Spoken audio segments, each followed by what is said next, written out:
Hello everyone. Today we are going to discuss Chhawla murder case 2012.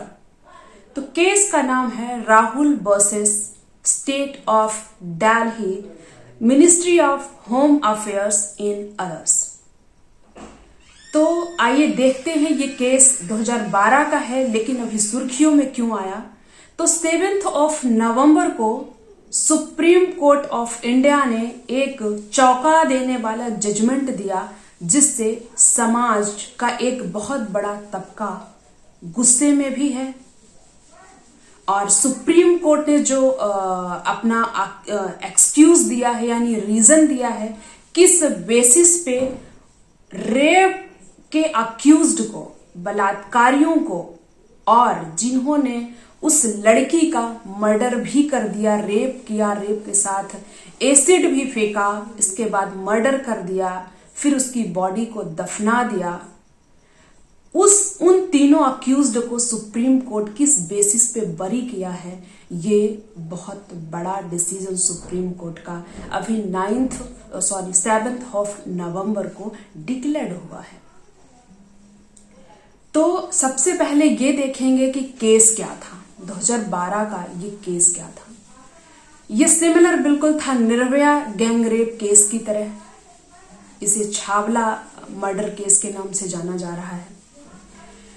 एक 19 वर्षीय लड़की थी जो कि नौकरी करती थी, अपने ऑफिस से निकल रही थी दोस्तों के साथ.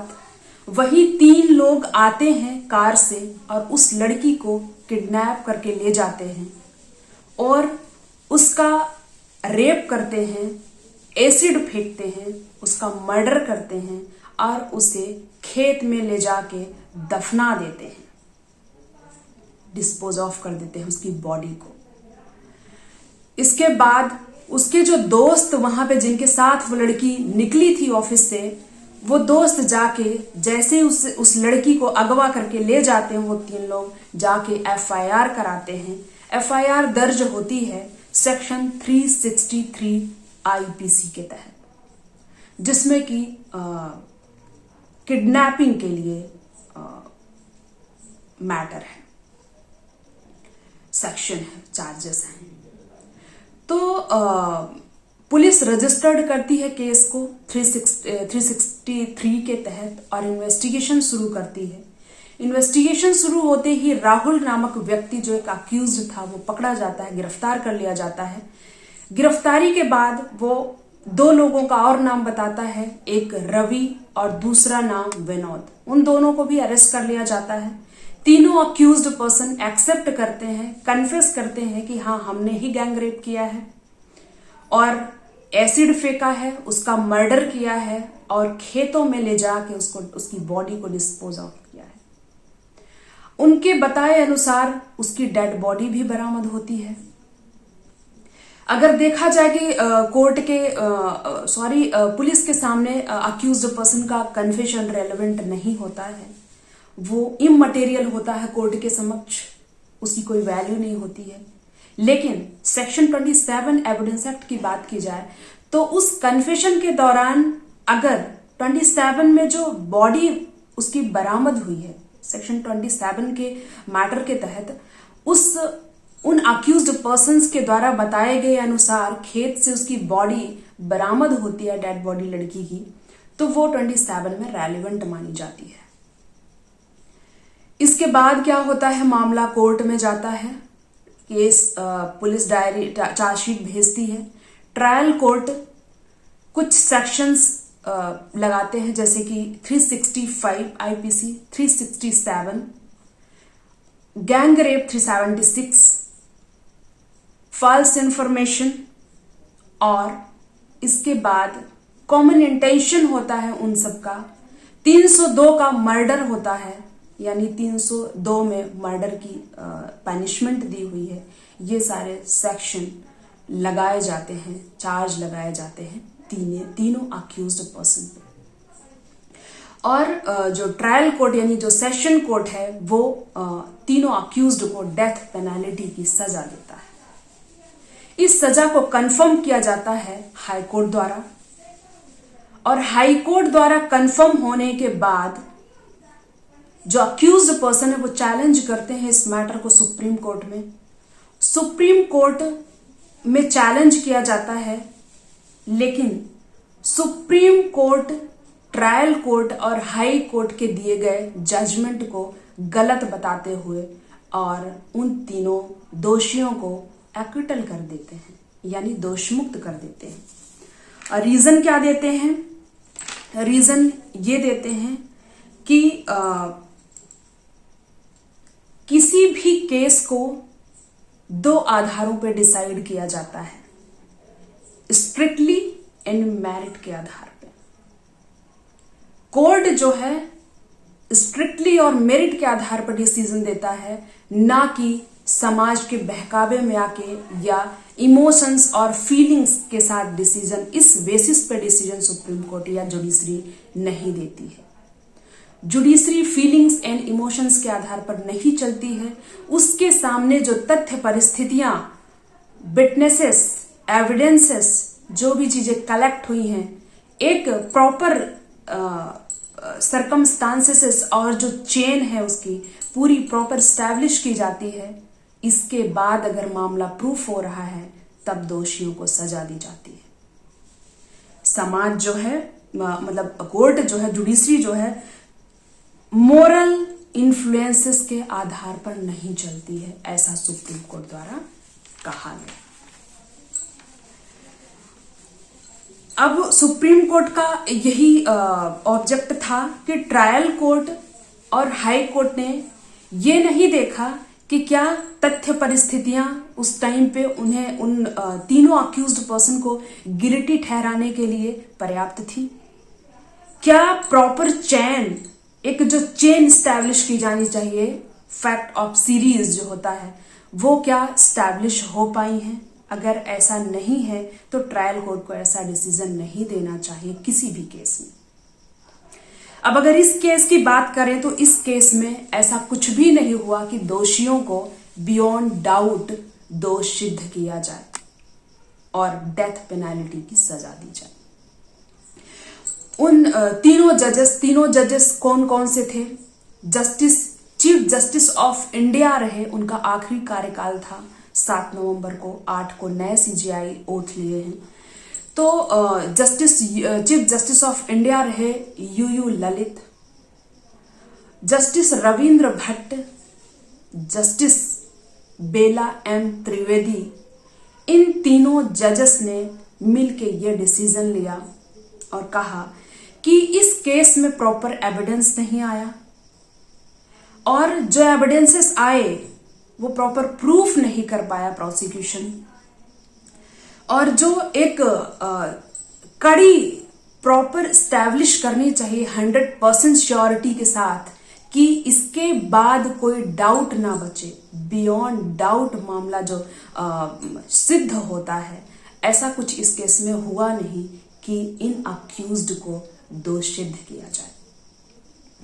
अब क्यों सुप्रीम कोर्ट ने इन्हें एक्विटल कर दिया, कोई भी सजा नहीं दी? यानी ऐसा नहीं हुआ कि चलो डेथ पेनाल्टी नहीं दी गई, कम्यूट कर दिया। तो सुप्रीम कोर्ट ने ऐसा ना करके सीधे एक्विटल कर दिया, यानी दोषमुक्त कर दिया, उन्हें किसी प्रकार की सजा नहीं दी गई। ये रीजन क्या था?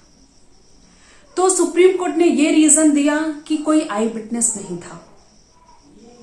जब महिला को किडनैप किया गया, इसके बाद जो विटनेस थे, जो कह भी रहे हैं, वो प्रॉपर नहीं थे, प्रॉपर विटनेस नहीं थे जिन्होंने देखा हो कि इन्हीं व्यक्तियों ने उन्हें, उस लड़की को अगवा किया और ले जाके गैंग रेप किया, इसके बाद उसका मर्डर किए। तो उन्होंने बताया कि कोई आई विटनेस नहीं था, ये एक लूफॉल था।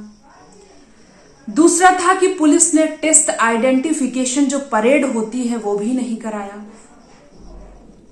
तीसरा रीजन उन्होंने दिया कि जो किडनैपिंग वाली कार थी, जिस कार से उस लड़की को अगवा करके ले जाया गया, उस कार को भी प्रॉपर किसी ने पहचाना नहीं।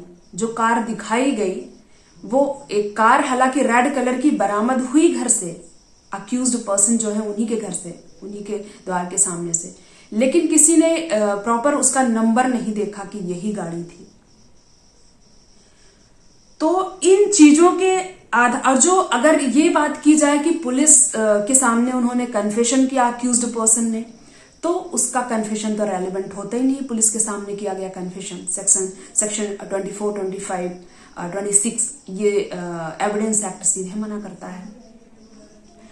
और ऐसा भी नहीं था कि उस कन्फेशन के आधार पे सेक्शन 27 के तहत कोई वेपन या कोई ऐसी थिंग्स बरामद हुई जो कि इस केस को एस्टैब्लिश करने में प्रॉपर काम आए। इन चीजों को देखते हुए सुप्रीम कोर्ट ने कहा कि ऐसी कोई कड़ी नहीं नजर आई जिसे कि इन विक्टिम्स इन अक्यूज्ड को दोषी ठहराया जाए।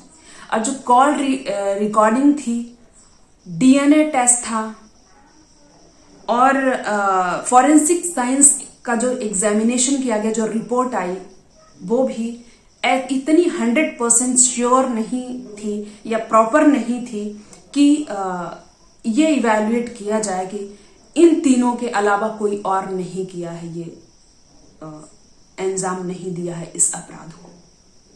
ऐसा भी एस्टैब्लिश नहीं कर पाए। आप 49 विटनेस लेके आए कोर्ट के समक्ष।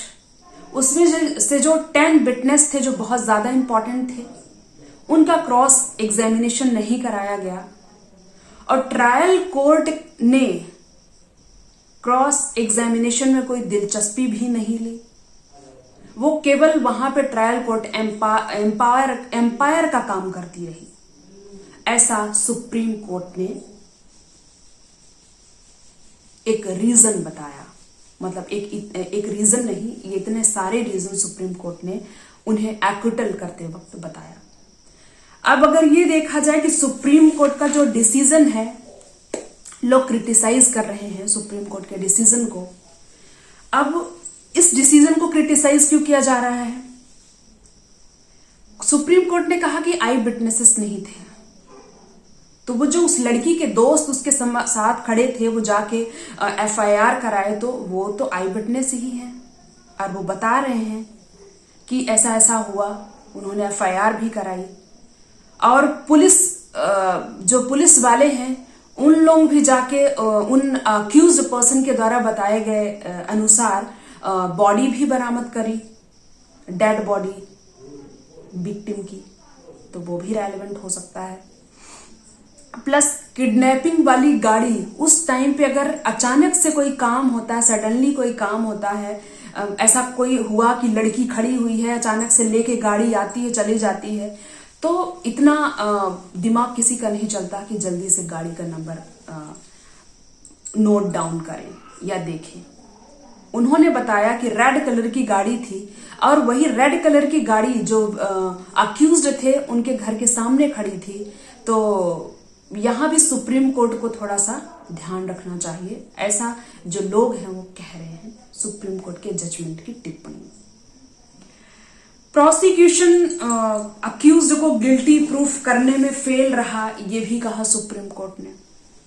तो प्रोसिक्यूशन अगर फेल रहता तो शायद ट्रायल कोर्ट और हाई कोर्ट द्वारा जो जजमेंट दिया गया या फिर पुलिस का जो इन्वेस्टिगेशन पूरा हुआ, तो क्या सारे लोग झूठे हैं? और इतने झूठे हैं कि डेथ पेनाल्टी दे दी गई इनोसेंट लोगों को, और आप इनोसेंट मान के ही उन्हें गिल्टी नहीं ठहराया, आप सीधे दोष मुक्त कर दिए। ये सारे कमेंट्स आ रहे हैं सुप्रीम कोर्ट के जजमेंट पर। तो अभी इसमें ऑप्शन क्या है? तो जो विक्टिम है उनके परिवार के पास ये ऑप्शन है कि वो रिव्यू पिटीशन लगा सकते हैं। अब वो विक्टिम तो रही नहीं इस दुनिया में, एक रिव्यू पिटीशन लगाया जा सकता है कि मामले को रीओपन किया जाए और प्रॉपर एविडेंसेस जो नहीं आ पाए हैं और जो आ पाए हैं, जो चीजें और आ सकती हैं, सब चीजों को लेके देख के सारे रिकॉर्ड्स, सारे रिपोर्ट्स, सारे चेकअप, जो भी टेस्ट, सारे विटनेसेस, सबको बुला के और प्रॉपर चेक करके और सुप्रीम कोर्ट एक बार मामले को फिर रीओपन करे और फिर डिसीजन दे। और जो रेप विक्टिम्स हैं उन्हें छोड़ना, इस तरीके से घृणित अपराध हुआ, समाज कप जाता है ऐसे घृणित अपराध से। एक लड़की के साथ 19 वर्षीय लड़की के साथ रेप हुआ, उसका मर्डर हुआ, उसको कितने बुरी हीनियस तरीके से, उसे जघन्य तरीके से मार दिया गया। तो अगर अक्यूज्ड लोग सही में वही अक्यूज्ड हैं, सर्कमस्टांसेस पूरी चेन अगर कड़ी बैठ रही है तो उन्हें छोड़ा नहीं जाना चाहिए। अगर रिव्यू पिटिशन लगाई जाती है तो सुप्रीम कोर्ट को इस मामले को प्रॉपर तरीके से चेक करके और फिर एक अंतिम निर्णय देना होगा। ओके फ्रेंड्स, तो आज के लिए इतना ही। अगर मेरा वीडियो आपको पसंद आता है तो आप लाइक, शेयर और सब्सक्राइब करना ना भूलें। और इस मैटर पे जो भी आगे रिव्यू पिटिशन के बाद जो सुप्रीम कोर्ट का डिसीजन आएगा वो मैं आपको जरूर बताऊंगी। Okay, bye bye.